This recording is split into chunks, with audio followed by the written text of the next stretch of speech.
ಎಲ್ರಿಗೂ ನಮಸ್ಕಾರ. ನನ್ನ ಯೂಟ್ಯೂಬ್ ಚಾನಲ್ಗೆ ಸ್ವಾಗತ. ಎಲ್ರಿಗೂ ಯುಗಾದಿ ಹಬ್ಬದ ಹಾರ್ದಿಕ ಶುಭಾಶಯಗಳು. ಸೊ ಇವತ್ತು ನನ್ನ ಯುಗಾದಿ ಹಬ್ಬದ ಮಿನಿ ವ್ಲಾಗ್. ಬೆಳಗ್ಗೆನೇ ಎದ್ದು ಮನೆ ಮುಂದೆ ರಂಗೋಲಿ ಹಾಕಿ, ಹೊಸಲು ಸಾರಿಸಿ, ಹೊಸಲುಗೆಲ್ಲ ರಂಗೋಲಿ ಹಾಕಿ, ಹೊಸಲು ಪೂಜೆ ಮುಗಿಸಿ, ಆಮೇಲೆ ಪೂಜೆ ಮಾಡಿ ಎಲ್ರಿಗೂ ಬೇವು ಬೆಲ್ಲ ಹಂಚಿದೆ. ಸೊ ನಮ್ಮ ಕಡೆ ಬೇವು ಬೆಲ್ಲ ಹೀಗೆ ಮಾಡೋದು. ಪೂಜೆ ಮುಗಿಸಿ ಅಮ್ಮಂಗೆ ಅಡುಗೆ ಮನೇಲಿ ಹೆಲ್ಪ್ ಮಾಡೋಣ ಅಂತ ಬಂದೆ.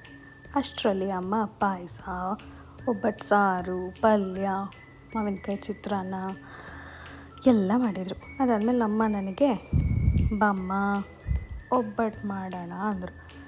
ಅದಕ್ಕೆ ನಾನು ಒಬ್ಬಟ್ಟು ಮಾಡೋಕ್ಕೆ ಏನೇನು ಬೇಕೆಲ್ಲ ರೆಡಿ ಮಾಡಿಕೊಂಡು ಒಬ್ಬಟ್ಟು ಮಾಡೋಕ್ಕೆ ನಿಂತೆ. ಸೊ ಒಬ್ಬಟ್ಟು ಮಾಡೋಕ್ಕೆ ಮುಂಚೆ ಹೋಳಿಗೆ ಮಾಡೋ ಪೇಪರ್ ತಗೊಂಡು ಚೆನ್ನಾಗಿ ಎಣ್ಣೆ ಹಾಕಿ, ಅಂಟಬಾರ್ದು, ಎಲ್ಲೂ ಅಂಟಿದ್ರೂ ಹೊಡಿಬಾರ್ದು ಅಂತ ಫುಲ್ ಎಣ್ಣೆ ಹಾಕಿ ಕೈಯಲ್ಲೇ ತಟ್ಟಿ ಒಂದು ರೌಂಡ್ ಶೇಪ್ ಮಾಡಿದೆ. ಸೊ ರೌಂಡ್ ಶೇಪ್ ಸ್ಯಾಟಿಸ್ಫ್ಯಾಕ್ಷನ್ ಆಗಲಿಲ್ಲ, ಬಿಕಾಸ್ ಹ್ಯಾಂಡ್ ಪ್ರಿಂಟ್ಸ್ ಎಲ್ಲ ಇರುತ್ತೆ ಅದರಲ್ಲಿ ಅಂದ್ಬಿಟ್ಟು ಲಟ್ಟಣಿಗೆ ತೊಗೊಂಡು ಸಾಫ್ಟ್ ಮಾಡಿದೆ. ಸೊ ಐ ಥಿಂಕ್ ಇದು ಒಂಥರ ಖುಷಿ ಸಿಕ್ತು, ಅಂದರೆ ಸ್ಯಾಟಿಸ್ಫ್ಯಾಕ್ಷನ್ ಲೆವೆಲ್ ಈ ಥರ ಮಾಡ್ಬೋದು ಅಂತ. ಮುಂಚೆ ಮಾಡಿದ್ದನ್ನ ಆರಕ್ಕೆ ಹಾಕಿಬಿಟ್ಟು ನೆಕ್ಸ್ಟು ನಾನು ತಟ್ಟಿದ್ದು ಒಬ್ಬಟ್ಟನ್ನು ನಾನು ಬೇಯಕ್ಕೆ ಹಾಕಿದೆ. ಒಬ್ಬಟ್ಟು ಬೇಯ್ತಿದ್ದಂಗೆ ಆಸೆ ಜಾಸ್ತಿ ಆಗ್ತಿತ್ತು, ಒಬ್ಬಟ್ಟು ತಿನ್ನಬೇಕು ಅಂತ.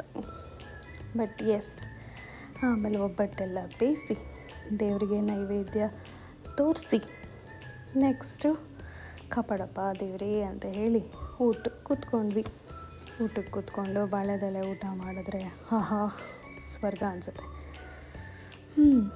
ಒಬ್ಬಟ್ಟಿಗೆ ತುಪ್ಪ, ಪಾಯಸ ಕಾಂಬಿನೇಷನ್ನು ಮಾಡಿಕೊಂಡು ಚೆನ್ನಾಗಿ ತಿಂದೆ.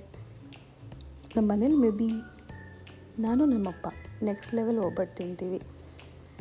ಅದಾದಮೇಲೆ ಒಂಚೂರು ಪಲ್ಯ ಹಾಕ್ಕೊಂಡ್ಮೇಲೆ ಎಲ್ಲಿ ಪಾಯಸಕ್ಕೆ ಆಗ್ಬಿಡುತ್ತೋ ಅಂತ ಒಂಚೂರು ಜರುಗಿಸ್ದೆ.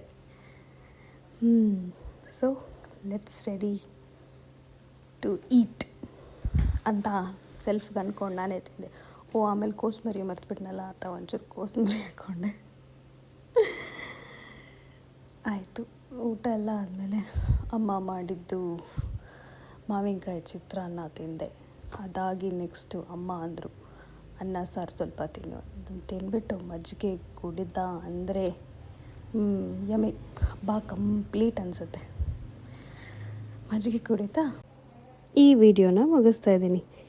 ಎಲ್ಲರೂ ನನ್ನ ಪೇಜ್ನ ಫಾಲೋ ಮಾಡಿ, ಲೈಕ್ ಮಾಡಿ, ಕಮೆಂಟ್ ಮಾಡಿ, ಸಬ್ಸ್ಕ್ರೈಬ್ ಮಾಡಿ. See you all soon in the next video. ಹೀಗೆ ಸಪೋರ್ಟ್ ಮಾಡಿ.